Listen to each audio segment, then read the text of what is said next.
the change from autocratic conductor to modern conductor has been a very gradual change, because it changes very much with the way the world changes. I mean, if you look at world 20 years ago and today, there are drastic differences in the social acceptance of certain social norms and so certain behaviors. If you look at even the advent of how many female conductors we have today, I mean, 20 years ago you were lucky to find one or two. I think the role of conductor always has been the same. The conductor is basically a teacher, and a teacher who then also becomes a performer when the concert happens. But with even the greatest orchestras, there is a certain process of explaining and teaching the piece to an orchestra, even to an orchestra that knows the piece extremely well. In the greatest level of orchestras, one doesn't necessarily need anymore a kind of a hardcore disciplinarian. Somebody says, well, this is too loud, this is too this. There is a certain level where orchestras are just so good already that a lot of the logistics are taken care of. There are still some that you need to work on, but that's minimal. So interesting part of conducting really is a conceptual part. It's the architectural part. It's how you build a piece. What are the things that you need to, the steps you need to take for reach the one big culmination in the movement or in the piece. So this is something that hasn't really changed. This is what really the conductor's job is. Of course, since I was a small boy, the luck basically is to be born in a family where you have a conductor. In our case, we have 4 conductors. There are certain little secrets or certain little inside information, inside knowledge, and these are the things that are not, they're very closely guarded.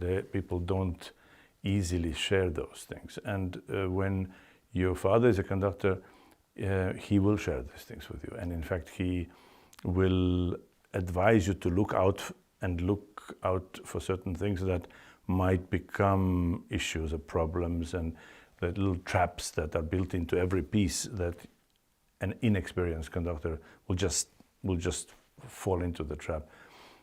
So in that way, of course, it has been an incredible advantage from a point of view of also repertoire, because the repertoire is so vast for a conductor.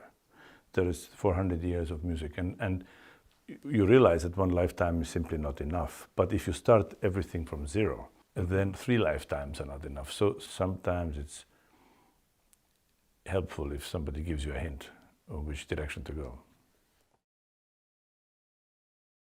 Well, I mean, one needs to be very specific about it, and no, it's not the kind of thing that one necessarily wants to sort of share with the general audience. But there are, you know, even from a technical point of view, you know, if you look at a lot of very famous conductors, they don't have technique.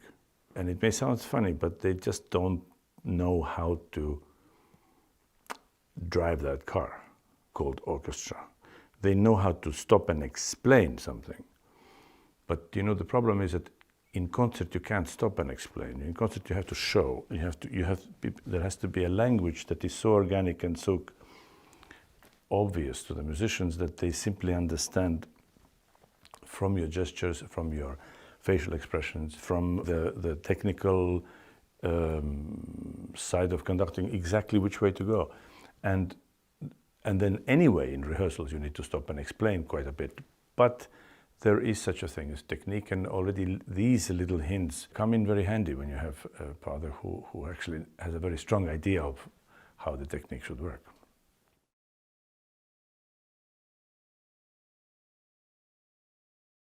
For example, I always find that a very direct communication, I need to see people's eyes. I can't just say, all of you do something and not look at them. You know, there needs to be a very clear visual communication. For me, if I see a chamber, ensemble, a quartet, for example, they're always just very, very, very visually and actively looking at each other and trying to somehow sit as close as possible so that they hear each other breathing and so on. If you go to Japan, you don't see that so much because it is not in the culture, and in fact it's considered from an old times already quite rude. But in an orchestra, I had to realize at one point that the fact that somebody is not looking doesn't mean that they don't care, that they are uninterested. No, it's because it's just they are brought up not to stare at you, because in that particular culture, that is not seen as the right thing to do. I always say, look, here we have to have contact. We need to connect here, and they understand this, and the younger generation of musicians have no problem in just looking at you. The older generation musicians, they are, you can see that they see you, but they don't look at you directly. And that's just one of those small examples how the cultures are different.